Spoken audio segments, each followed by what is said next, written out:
সামান্য বৃষ্টি হলেই পঞ্চায়েতে থাকা উপস্বাস্থ্য কেন্দ্রে ঢুকে যায় জল। পূর্ব বর্ধমান জেলার মঙ্গলকোট ব্লকের কৈচর 2 নম্বর পঞ্চায়েতের নিচের তলায় থাকা উপস্বাস্থ্য কেন্দ্রে একটু জল হলেই ডুবে যায়। এর ফলে ব্যাহত হয় কাজকর্ম।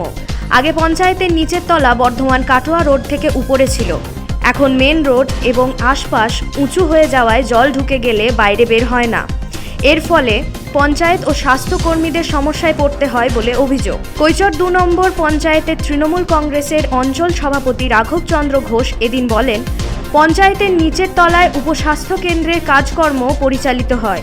চারদিকে উঁচু হয়ে যাওয়ার জন্য একটু জল হলেই ঢুকে যায়।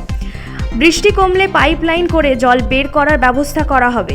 এই বিষয়ে বুধবার মঙ্গলকোট ব্লক স্বাস্থ্য আধিকারিক ডাক্তার মনতোষ বিশ্বাস প্রতিবেদককে জানান, কৈচর 2 নম্বর পঞ্চায়েতে সাব সেন্টার গড়ার প্রস্তাব ঊর্ধ্বতন কর্তৃপক্ষকে পাঠানো হয়েছে।